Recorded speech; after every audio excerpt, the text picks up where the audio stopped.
Bapak Ibu Saudara yang dikasihi Tuhan, bagaimana respons kita atau perasaan kita ketika ditanya tentang hari Tuhan?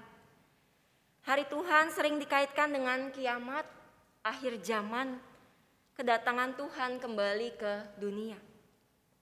Ada berbagai respons orang ketika menanggapi hal tersebut.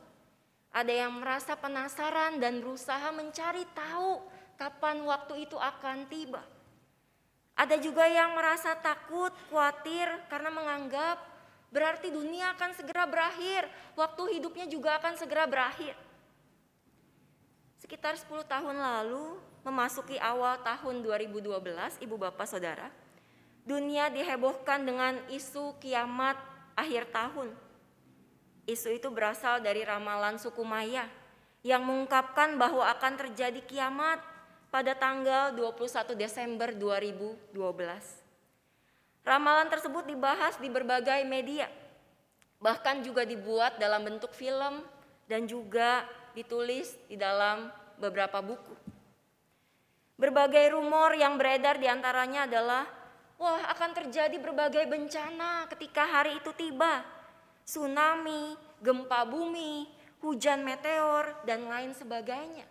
Berbagai hal yang menakutkan manusia. Dan bagaimana respons warga dunia ketika menanggapi hal tersebut? Ada yang mengabaikan, tidak peduli. Ada juga yang menganggapnya sebagai suatu yang serius. Di Amerika misalnya, ada sampai sekolah yang meliburkan siswanya. Di Belanda, ada pria yang menyiapkan sekoci yang besar dengan tujuan supaya ketika hari itu tiba, maka dia bisa menyelamatkan diri dengan menggunakan sekoci atau kapal tersebut. Di Meksiko ada orang-orang yang berkumpul di reruntuhan situs suku Maya. Kemudian contoh lain misalnya di Amerika dan Australia, ada orang-orang yang menyewa kayak semacam bunker untuk berlindung diri. Karena mereka percaya bahwa di dalam bunker tersebut bisa tahan terhadap bom nuklir dan tubrukan asteroid. Di lain waktu dan tempat, misalnya di Indonesia sendiri, sekitar November tahun 2003, ada sebanyak 280 orang berkumpul di sebuah gereja di Balendah, Bandung. Mereka berkumpul untuk apa?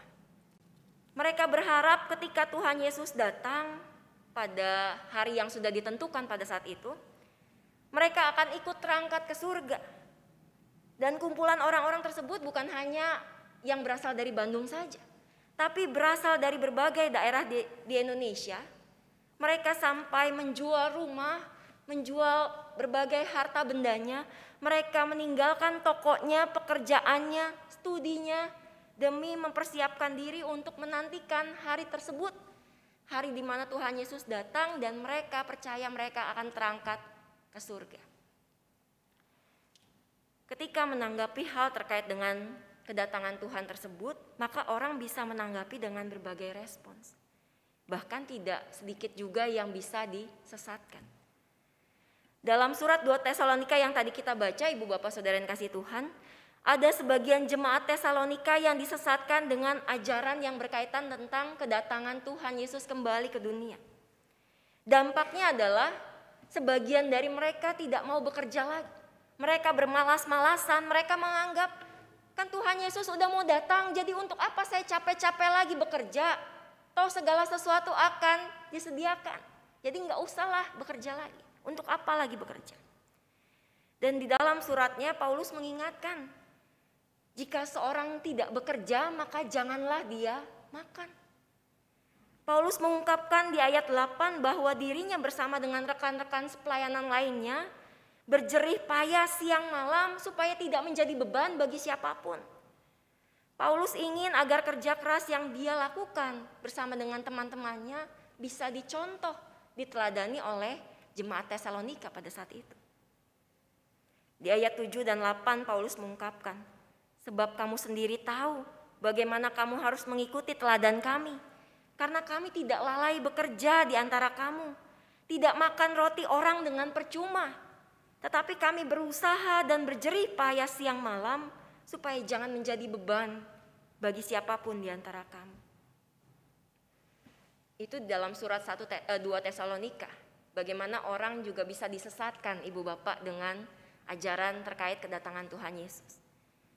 Di sisi lain ketika membaca Injil hari ini, masih ada kaitannya dengan respons orang menanggapi saat di mana segala sesuatu di dunia bisa berakhir. Termasuk ketika Tuhan Yesus mengatakan bahwa akan datang harinya di mana semuanya akan runtuh. Berawal dari rasa kagum orang-orang tentang bait Allah pada saat itu yang dipenuhi dengan batu indah dan berbagai persembahan. Dan orang-orang merasa kagum pada saat itu. Tuhan Yesus mengungkapkan, suatu saat akan datang harinya di mana semuanya akan runtuh. Menanggapi perkataan Tuhan Yesus, murid-murid jadi penasaran dan bertanya-tanya, kapan peristiwa itu akan terjadi? Mereka mengaitkan kehancuran Yerusalem dan Bait Allah dengan hari Tuhan. Karena dalam perjanjian lama, hari Tuhan dipandang sebagai hari penghakiman dan penghukuman. Sekaligus peralihan dari zaman satu ke zaman yang akan datang. Tapi Tuhan Yesus tidak menjawab pertanyaan para muridnya. Tuhan Yesus justru lebih banyak mengajarkan tentang bagaimana bisa terus bersiap sedia menghadapi segala macam tantangan dan kesukaran dalam kehidupan. Ada hal-hal yang bisa dihadapi oleh para murid pada saat itu, termasuk oleh seluruh pengikut Tuhan.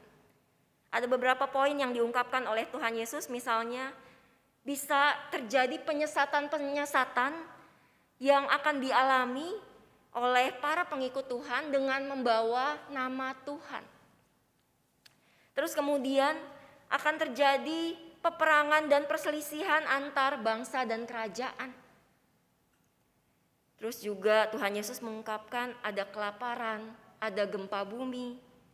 Dan Tuhan Yesus juga mengungkapkan tentang konsekuensi menjadi pengikut Tuhan yang bisa mengalami penganiayaan, penolakan, kebencian.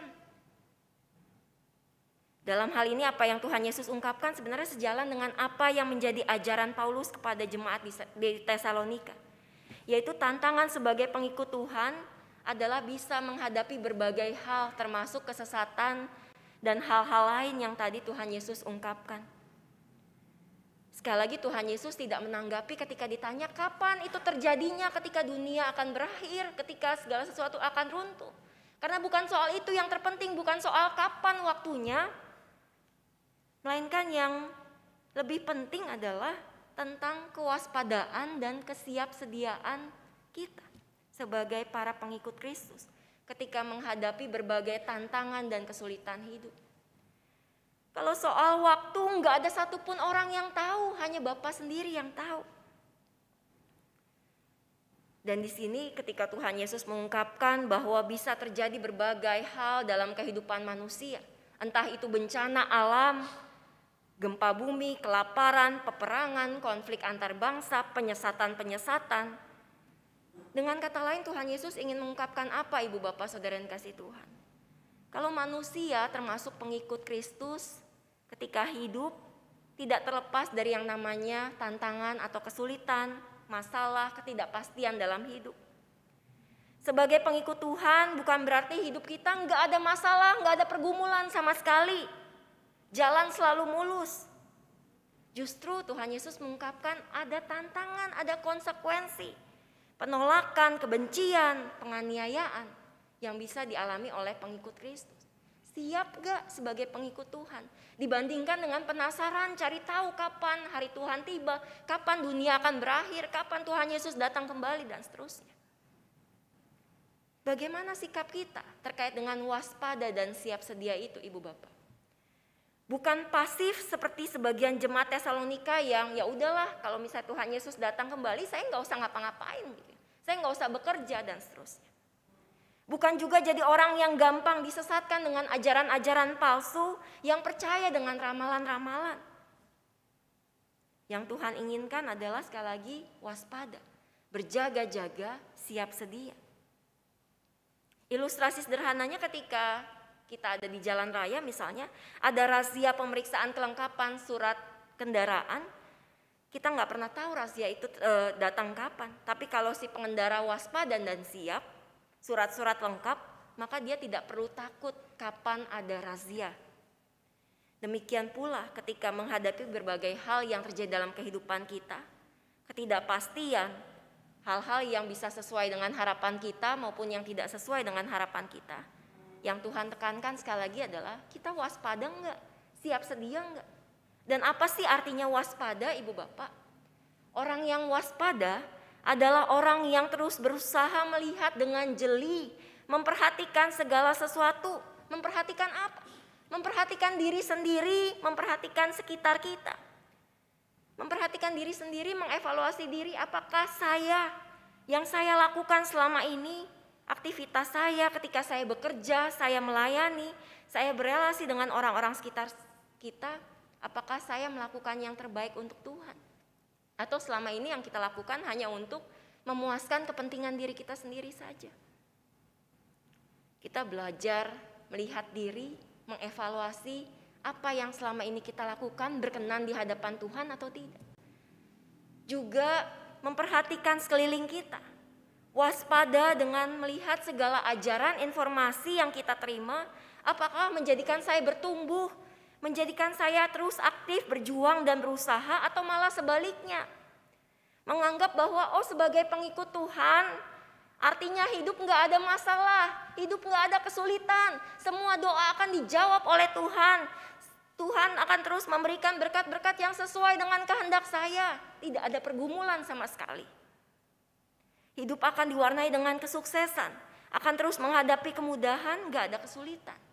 Apakah itu yang kita terima? Justru kita perlu kritis ketika menerima ajaran-ajaran yang seolah membuat kita terlena. Karena Tuhan Yesus sendiri mengungkapkan bahwa sebagai pengikut Tuhan bukan berarti nggak ada tantangan, bukan berarti nggak ada kesulitan sama sekali. Namun di dalam kesulitan atau tantangan itu selalu ada penyertaan dan kekuatan Tuhan. Bukankah Tuhan nggak pernah berjanji, Ibu Bapak, kalau langit kehidupan kita selalu biru? Tuhan juga gak pernah berjanji jalan kehidupan kita selalu mulus, tanpa batu kerikil, tanpa masalah apapun. Yang Tuhan janjikan kekuatan, penyertaan Tuhan dalam setiap tantangan kesulitan hidup kita. Tinggal kita siap sedia terus gak di dalam menghadapi kesukaran tantangan kehidupan kita. Itu tentang waspada. Bagaimana dengan siap sedia? Wujud konkret dari kesiapsediaan kita adalah tentang iman kita kepada Tuhan. Perjuangan kita, tingkah laku, perbuatan kita yang diwujudkan melalui kesetiaan, kejujuran, kasih, ketulusan kita. Itu yang membuktikan apakah kita terus waspada dan siap sedia di dalam setiap tantangan kehidupan kita. Tidak mudah realitanya Bapak Ibu Saudara yang dikasihi Tuhan. Karena sebagai manusia kita tentu pinginnya hidup yang mudah terus gitu ya. Kalau bisa gak ada masalah kesulitan, ya itu yang kita inginkan dalam kehidupan kita. Kita maunya relasi dengan Tuhan, ya Tuhan kasih berkat yang banyak terus dalam kehidupan kita. Doa-doa yang selalu dikabulkan, kehidupan yang sesuai dengan harapan keinginan kita. Namun sekali lagi Tuhan Yesus mengungkapkan hal yang penting dan mendasar. Bukan berhenti pada kekaguman bait Allah. Karena segala sesuatu ada waktunya. Ada masa ketika segala sesuatu di dunia bisa berakhir, namun bukan tentang waktunya kapan terjadi. Sekali lagi tentang iman kita, kewaspadaan, kesiapsediaan kita. Karena kita menghadapi kehidupan yang penuh dengan ketidakpastian. Bisa terjadi sesuai harapan, bisa juga akan terjadi hal-hal yang tidak kita duga sebelumnya. Ujiannya, kita bisa terus bertahan gak? Kita bisa terus waspada, siap sedia, setia sama Tuhan. Walaupun hidup berjalan tidak sesuai harapan kita masih setia gak sama Tuhan? Kita masih terus bertahan gak dalam kejujuran kita di tengah dunia yang penuh kepalsuan? Kita masih bisa terus tulus gak di tengah orang-orang yang penuh dengan kebohongan? Kita bisa terus mengandalkan Tuhan gak di tengah masalah pergumulan kita? Cuman kita masing-masing yang bisa menjawab pertanyaan-pertanyaan itu. Namun kiranya hikmat Tuhan yang senantiasa memampukan kita untuk bisa terus berjalan sesuai dengan kehendak Tuhan. Terus waspada, melihat diri, melihat sekeliling, dan siap sedia dengan iman yang terus setia kepada Tuhan. Tuhan memberkati kita semua. Amin.